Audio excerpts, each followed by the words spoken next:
Olá, então vamos lá para a segunda parte do quadro da angústia, né, do seminário 10 do Lacan. E nós vamos focar agora no act out, passagem ao ato. Então, se até então inibição, sintoma e angústia eram conceitos freudianos e basicamente não foi alterado nada, né, o Lacan concorda em gênero, número e grau, com exceção um pouco da angústia, que ele aponta, né, o quão vago ainda ficou essa questão da angústia, e é para isso que ele se dedica, né, esse todo um seminário, né, para vocês verem que não é algo tão fácil, e que ele dedica todo um seminário para isso. Então, nós vamos falar um pouco hoje da passagem ao ato do act out. Antes da gente falar sobre isso, eu acho que talvez isso é o que ajude vocês a ler o texto, é porque eu faço uma integração e uma correlação com outros textos e outros conceitos que precisam ser trazidos à tona novamente para que a gente consiga entender a teoria psicanalítica, né, em determinado conceito. A teoria psicanalítica realmente ela é bem costurada, então assim um conceito é interdependente, né, do outro. E então acho que é isso que faz também a teoria ser tão coesa. Então vamos lá. Para a gente entender, inclusive, o quadro da angústia, mas principalmente act out, passagem ao ato, nós temos que ter em mente o conceito de fantasia em Freud, tá? Eu gosto de fazer essa ressalva, que foi até um colega meu, na época que a gente tinha um grupo de estudo, que ele ressaltou, ele é muito bom leitor do Freud, que é o Marcos Vinícius Silva. Ele atentou, e acho que outras pessoas já tinham se atentado para isso, de que o Freud ele não fala de fantasma, ele fala de fantasia. A gente não sabe muito bem quando isso começou a acontecer, eles usarem de forma sinônimas, mas o Freud fala sobre a fantasia, tá? A fantasia infantil, como sendo algo que guarda, então, a cena de satisfação, tá? O Freud vai falar sobre isso muito bem, principalmente no texto Bate-se numa Criança, em que ele vai, então, mostrar como que essa cena, ela é construída, tá? É uma cena de satisfação. Satisfação não é prazer para a consciência, tá? Lembrando, satisfação aí é uma descarga em relação à pulsão, à libido, tá? E o Freud sempre vai colocar que esse sintoma, essa fantasia, né? O que acontece? Desde o nascimento, então, toda vez que a pulsão, né, ela tem uma dificuldade em se satisfazer, ela lança outras formas, de forma que ela não fique descompensada, que o aparelho psíquico não fique super excitado e que venha aí realmente a ter os atos de descarga, como diz o Freud, né? Então, nesse texto, né, e sobre esse conceito da fantasia, o Freud vem então colocar aqui quando então todas as outras formas de satisfação elas não foram convenientes, principalmente quando a realidade ela for muito dura, né, em relação a um impedimento aí de satisfação da libido desse sujeito, ele vai falar que o neurótico costuma afastar-se da realidade e refugiar na fantasia. Então, a fantasia ela é algo que guarda a cena de satisfação do sujeito com seu objeto, de uma forma em que ele vai, então, retirar a satisfação dessa cena. Inclusive, o próprio sintoma, ele tem sua fonte, né? Ele bebe aí nas águas da fantasia. Então, o sintoma tem total correlação com a fantasia, já que o sintoma é uma satisfação substitutiva. É uma satisfação de quê? Dessa cena fantasmática, né? Talvez venha aí, que vem do fantasma, né? Uma cena fantasiosa, né? Fantasiosa não no nível da consciência, não é que a gente para pensar, né? Na realidade é uma fantasia inconsciente, do qual, quando você fantasia, você já fantasia com os, né, fantasiar de devanear, você já devaneia com base nessa fantasia inconsciente, tá? Então, essa cena, essa fantasia é uma cena formada, montada pelo inconsciente para extrair, então, satisfação quando a realidade for muito impeditiva de alguma satisfação, tá?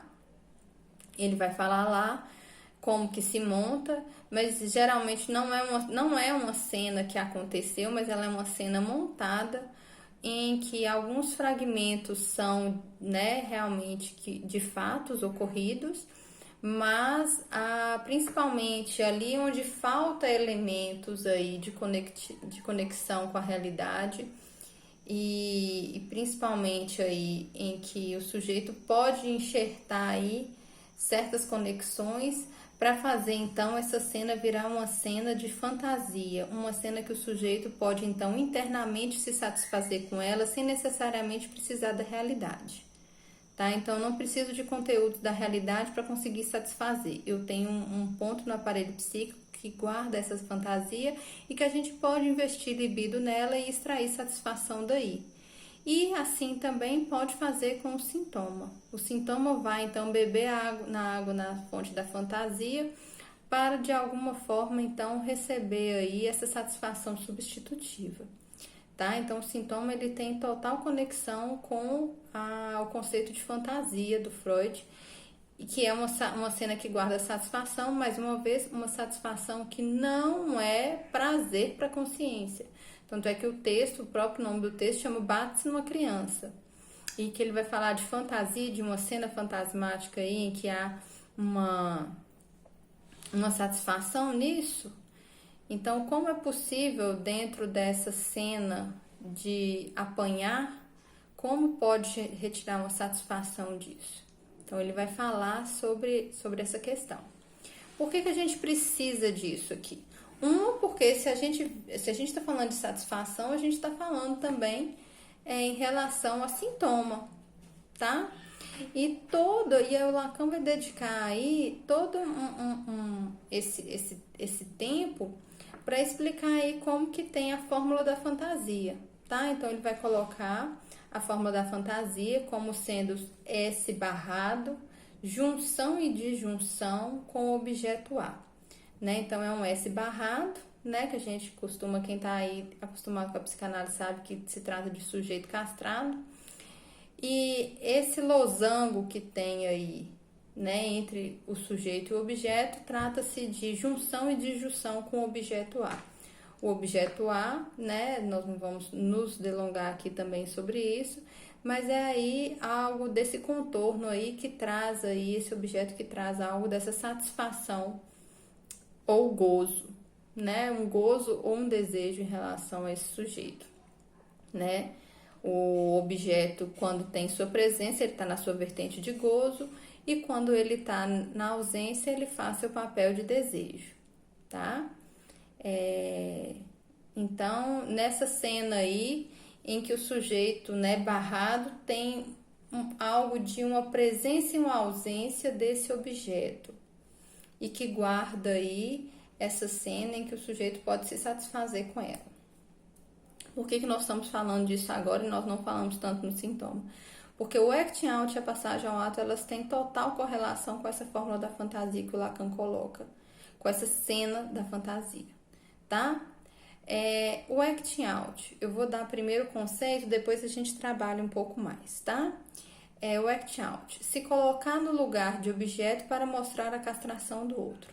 Então, diante dessa fantasia que tem aí S barrado, junção e disjunção com o seu objeto, nesse caso, em vez dele ocupar o lugar de sujeito castrado desejante em relação a esse objeto, para retirar daí a sua satisfação, né, da fantasia, não, ele se coloca no lugar do objeto, desse objeto pequeno a, ele vai ficar nesse lugar, e para mostrar ao outro o seu lugar de castrado, tá? De ali onde ele não consegue, ali onde ele não passa. E Do que se trata isso? É exatamente aí algo dessa cena fantasmática, da fantasia, que tenta então, que coloca aí para esse outro a castração desse outro. O que fica em evidência no acting out aí, que esse sujeito, que ele cria essa cena, né?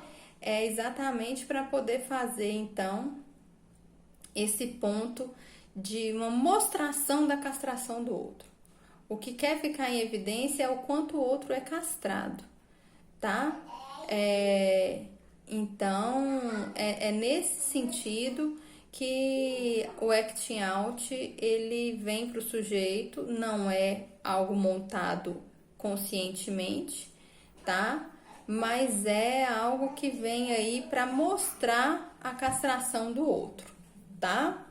Então, por isso, ela é uma cena montada, não conscientemente, mas inconscientemente. É uma cena inconsciente que ela é montada, tá? E ela tem um endereço muito certo. Ela tem o endereço de quem? Do outro. É uma cena a ser mostrada para um outro.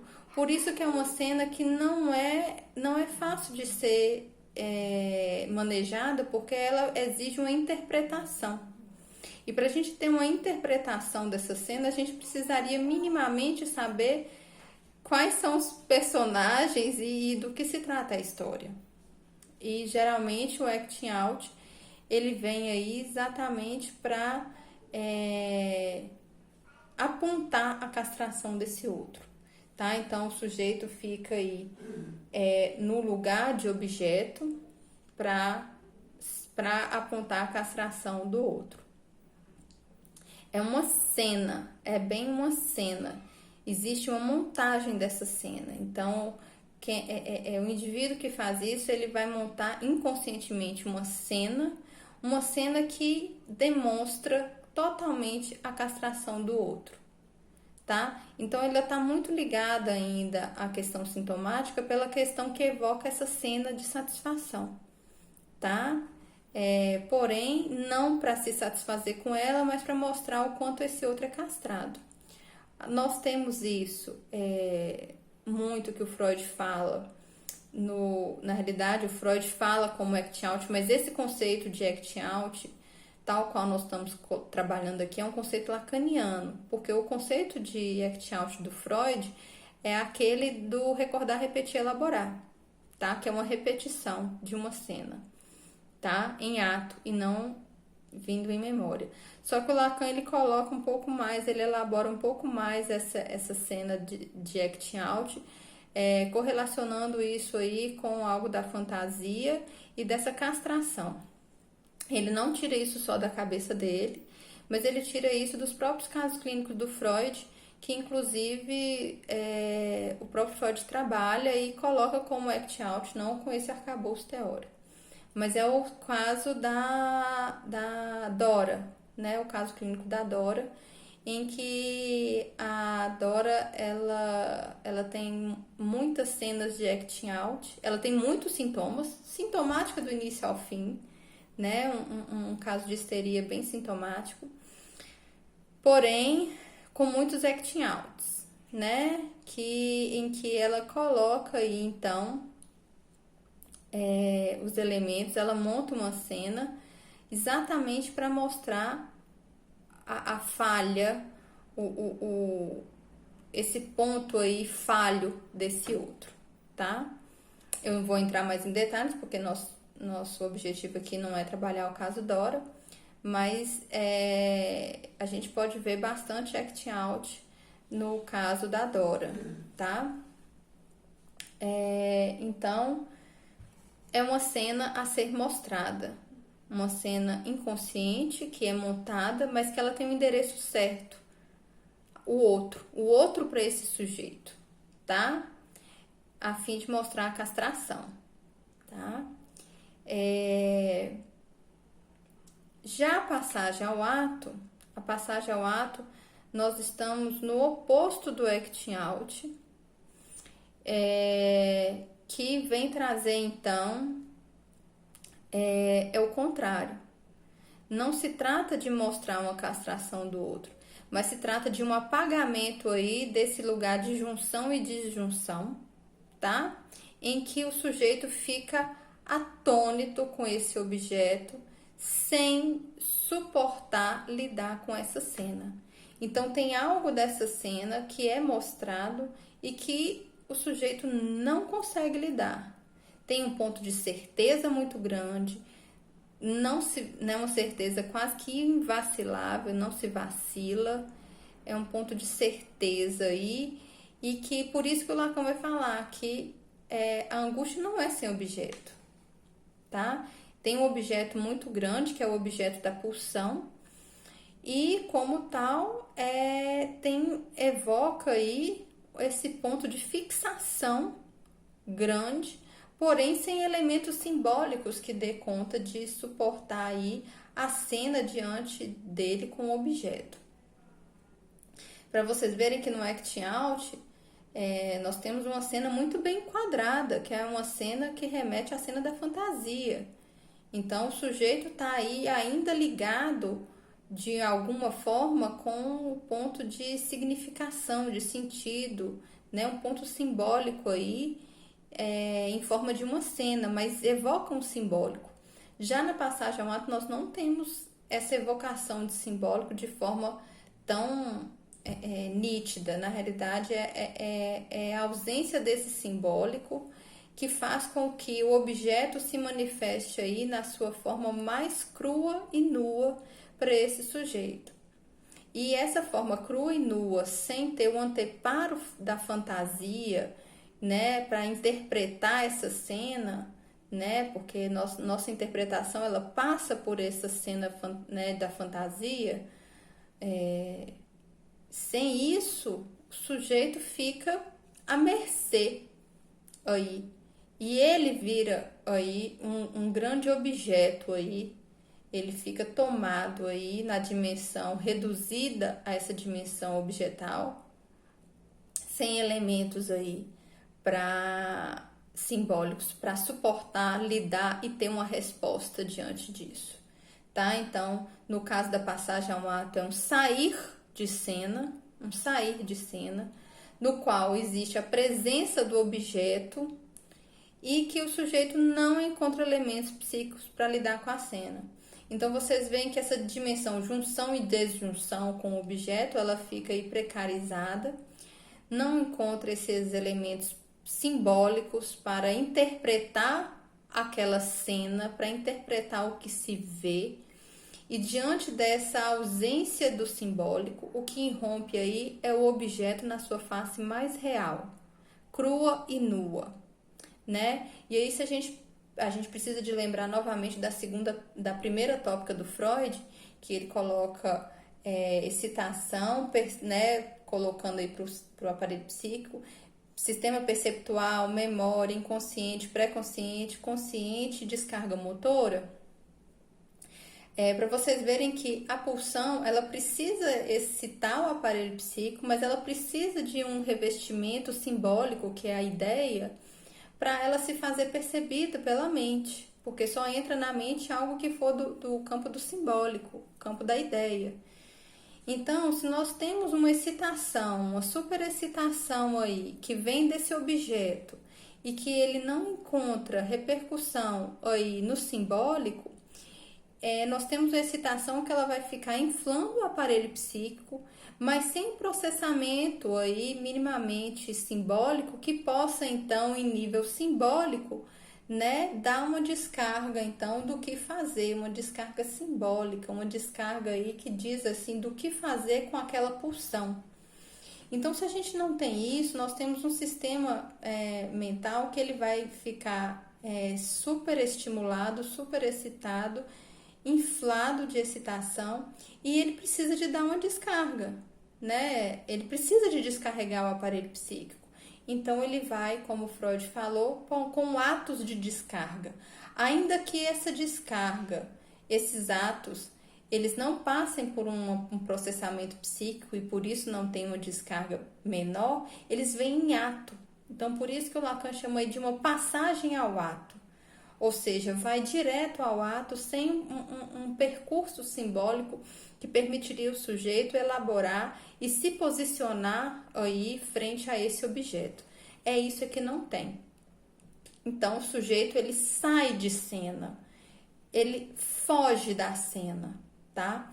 Nessa ideia, então, justamente num ato de descarga, simplesmente acabar, seja com ele, seja com o outro, seja com o local, com tudo aquilo que possa, então, remeter a esse objeto.